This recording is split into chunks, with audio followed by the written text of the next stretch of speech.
Mankatha rerelease என்ன சொல்றது, ஒரு ஒரிஜினல் அஜித் அவர்களுடைய ஃபேன்ஸை வந்து பலரை பார்க்க முடிஞ்சது தியேட்டர்ல. இந்த பழைய 2015-13 கிளிம்ஸ் எல்லாம் பார்த்த மாதிரி இருந்தது.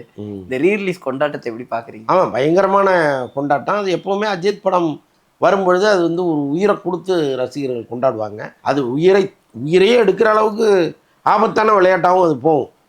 அன்னைக்கு பார்க்குறேன், அவ்வளோ பெரிய சரம், வெடி சரம், அது தியேட்டருக்குள்ளே விசிறி அடிக்கிறான். ஆமாம், அது எங்கே பற்றிட்டு ஒரு ஆயிரக்கணக்கான பேர் உள்ளே நிற்கிறாங்க.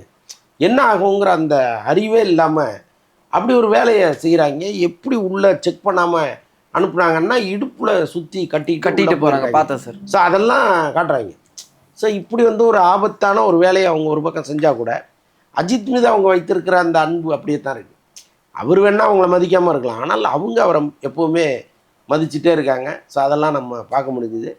ரொம்ப ஆச்சரியமாக இருந்துச்சு. ஏன்னா மங்காத்தாங்கிறதுனால இவ்வளோ பெரிய வரவேற்பா, அல்லது அஜித்தினுடைய எந்த படம் வந்தாலும் இவ்வளோ பெரிய வரவேற்பு இருக்குமான்னு நமக்கு தெரில. பட் ஒரு பெரிய கொண்டாட்டம் தான்.